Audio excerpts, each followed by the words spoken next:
राधा स्वामी दयाल की दया राधा स्वामी सहाय प्रेम पत्र राधा स्वामी पहला भाग वचन 32वां। मन का प्रबल झुकाव संसार की तरफ और उसकी तरंगों के रोकने की जुगत। हुजूर महाराज जी फरमाते हैं, वचन पहला,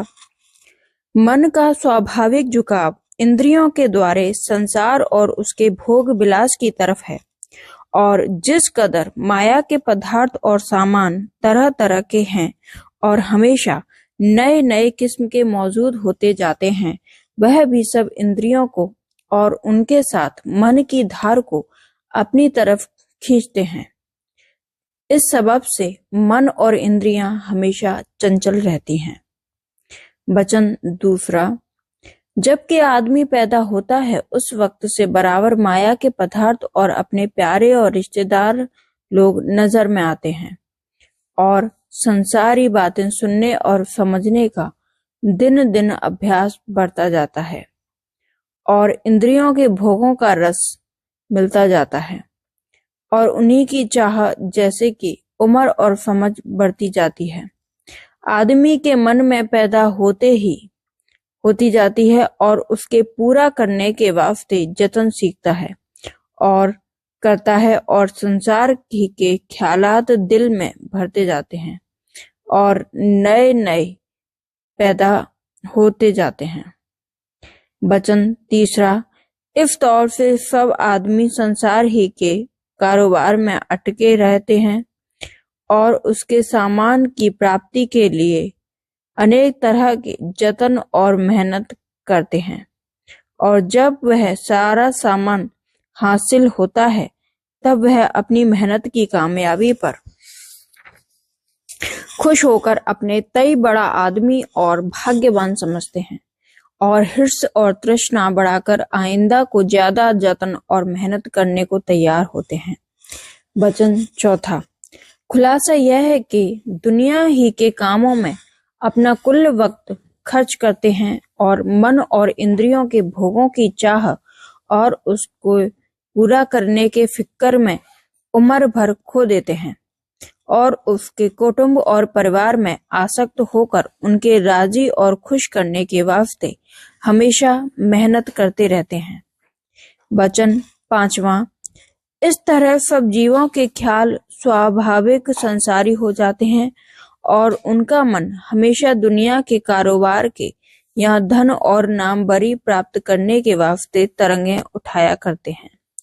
और दूसरों की भलाई और बुराई बिना पूरी तहकीकात के किया करता है, और अपनी कसरों पर नजर नहीं डालता है। वचन छठवां, इनमें से जो कोई जीव इत्तेफाक से संतों के सत्संग में आ जाता है और फिर मत का निर्णय सुनकर और भेद समझकर अभ्यास करने पर तैयार होता है, तो उसको पिछले स्वभाव और संसारी करने की सेबब से अपने मन और चित्त को नाम और रूप और शब्द की धुन के साथ जोड़ने में शुरू हो जाती है। शुरू किसी कदर दिक्कत पड़ती है, और बारंबार दुनिया और उसके भोगों के ख्याल गुनावन रूप होकर अभ्यास के वक्त सताते हैं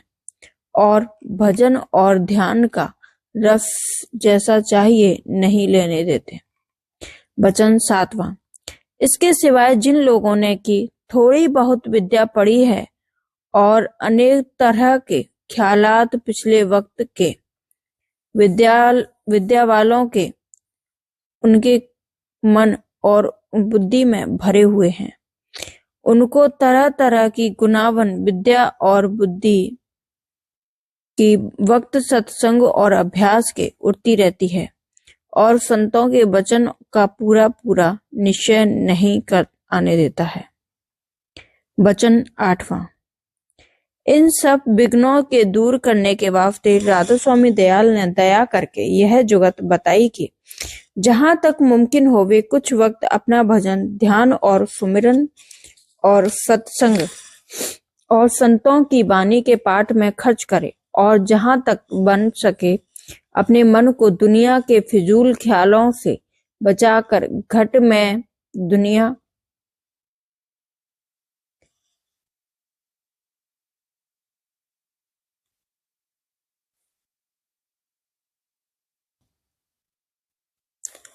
घट में रोके, तब आहिस्ता आहिस्ता मन निश्चल और चित्त निर्मल होवेगा और अपने अंतर में कुछ कुछ रस और आनंद पावेगा, और यही अभ्यास जारी रखने से हालत दिन दिन बदलती जावेगी और अंतर में रस और आनंद बढ़ता जावेगा, और तब संसार के भोगों की चाह आहिस्ता आहिस्ता घटती जावेगी। वचन 9वां। मालूम होवे कि मन से एक वक्त में एक ही काम हो सकता है, यानी एक ही धार ताकत वाली मन से एक एक वक्त में उठकर कार्यवाही कर सकती है, चाहे वह काम परमार्थी करे और चाहे दुनिया का। वचन 10वां। दुनिया के काम की धार का मुख इंद्रियों की तरफ यानी नीचे को है, और परमार्थी काम की धार का मुख जो संत मत के मुआफिक उठती है ऊंचे की तरफ होता है। वचन 11वां। संसारी परमार्थ की धार जैसे कि और मतों में परमार्थी काम किए जाते हैं, इंद्रियों के वसीले या तो बाहर की तरफ जारी होती है या अंतर में नीचे की तरफ हृदय या नाभ के स्थान की तरफ जारी होती है। वचन 12वां। संत मत के मुआफिक यह धार जो बाहर मुख है दुनिया के साथ मेल खाती है, और जो अंदर पिंड के हृदय या नाभ की तरफ जारी होती है वह भी जो उसका सिलसिला ऊंचे के स्थान से मस्तक में नहीं लगा हुआ है तो संत मत के मुआफिक बाहरा मुख समझी जाती है, और उसमें सिवाय थोड़ी बहुत मन और इंद्रियों की सफाई के कोई फायदा सुरत और मन की चढ़ाई का अंतर हासिल नहीं होता है। वचन 13वां। संत कहते हैं कि जब तक सुरत और मन अपना अपना स्थान जो पिंड में है और आहिस्ता आहिस्ता छोड़कर ऊंचे देश यानी ब्रह्मांड में न चढ़ेंगे, तब तक पक्की और सच्ची सफाई और अंतर का सच्चा रस और सच्ची सफाई प्राप्त कर लेते, और तब तक पक्की और सच्ची सफाई और अंतर का सच्चा रस और आनंद प्राप्त नहीं होगा। संसारी वासना और तृष्णा का मैल जो मन और सुरत पर चढ़ा हुआ है कभी नहीं उतरेगा। इस वास्ते सब जीवों को मुनासिब है कि संत मत के अनुसार जीवों के भेद समझकर और सुरत शब्द प्रयोग की जरूरत लेकर उनके मन और सुरत को आहिस्ता आहिस्ता ब्रह्मांड की तरफ चढ़ाने का अभ्यास शुरू करे, तो मन का झुकाव संसार की तरफ दिन दिन कम होता जाएगा और अंतर में शब्द का रस पाकर ब्रह्मांड की तरफ चढ़ता जाएगा, और तब सच्चा बैराग संसार से और सच्चा अनुराग सच्चे मालिक के चरणों में उसको हासिल होता जाएगा। वचन 14वां। इस वास्ते कहा जाता है कि जो कोई सचोटी के साथ अपने मन इंद्रियों को संसार के भोगों की तरफ से हटाना चाहता है और सच्चे मालिक के चरणों में प्रेम के साथ अपने सुरत और मन को जोड़ना चाहता है, उसको चाहिए कि हमेशा अपने मन और उसकी तरंगों की चौकीदारी करे, यानी नजर करता रहे कि वह क्या क्या तरंग उठाता है। जो तरंग संसारी फिजूल हैं उनको रोकें, और जो परमार्थी तरंगें उठें उनको बढ़ावें और ताकत दें। वचन 15वां। संसारी तरंगों का रोकना इस तरह पर हो सकता है कि जब इस किस्म की हिलोर मन में उठती है हुई मालूम पड़े और उसी वक्त मन और सुरत की तवज्जो को ऊपर की तरफ, जैसा कि भेद स्थानों का संत मत के मुआफिक समझाया गया है, पहले स्थान पर नाम के आश्रय, चाहे स्वरूप के आश्रय और चाहे शब्द के आश्रय लगावें और उसी जगह पर जमा देवें।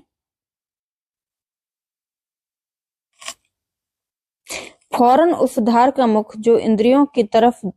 जाने वाली थी ऊपर की तरफ मुड़ जावेगा और वह संसारी तरंग हट जावेगी और मिट जावेगी और अंतर में थोड़ा बहुत ऊंचे देश का रस पावेगा। वचन 16वां। नाम के सुमिरन का रस और स्वरूप के स्थान का रस जो ऊंचे स्थान पर आंखों के ऊपर किया जावे और शब्द का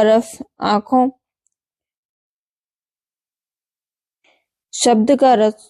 ऊंचे स्थानों पर आंखों के ऊपर किया जावे और शब्द का रस जो पहले स्थान सहस दल कमल या दूसरे स्थान त्रिकुटी की धुन सुनकर प्राप्त होवे,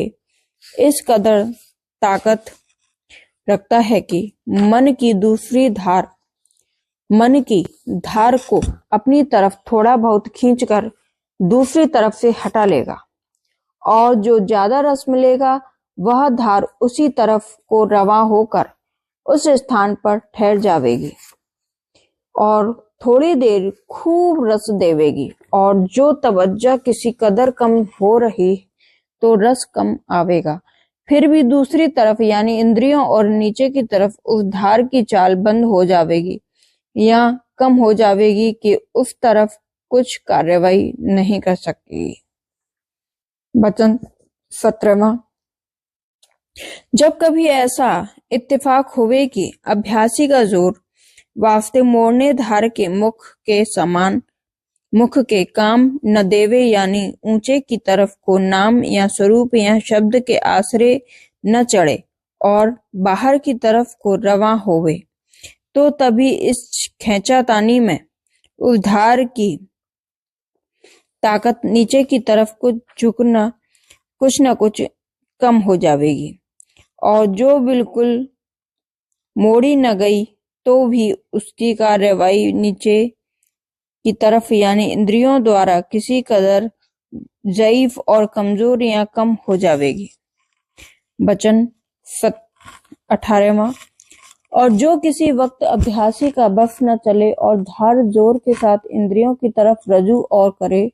और ऊपर की तरफ तवज्जो नाम या रूप या शब्द में ना आवे, तो अभ्यासी को चाहिए कि उस धार की कार्यवाही के पीछे अपने मन में पछतावे और शर्मावे और चरणों में राधा स्वामी दयाल के प्रार्थना करके माफी मांगे और आइंदा को होशियारी करे, तो भी उस धार की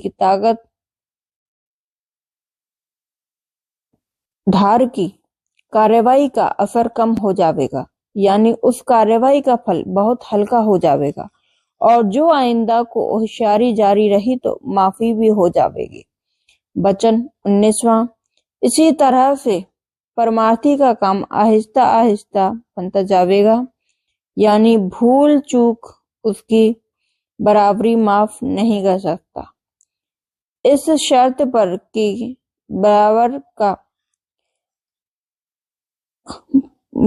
पर कि वह अपनी मेहनत और मुख्य कोशिश वास्ते फेरने धार के मुख के सच्चे मन से जारी रखें और अपने कसूर पर शर्माता और पछताता रहे और प्रार्थना करते रहे, तब दिन दिन सफाई हासिल होती जाएगी यानी मन और चित्त निर्मल और निश्चल होते जावेंगे और एक दिन माया के घेर से निकलकर उसकी सूरत संत सतगुरु माया राधा स्वामी दयाल की मेहर से दयाल देश यानी अपने निज घर में पहुंच जावेगी। राधा स्वामी दयाल की दया, राधा स्वामी सहाय। राधा स्वामी।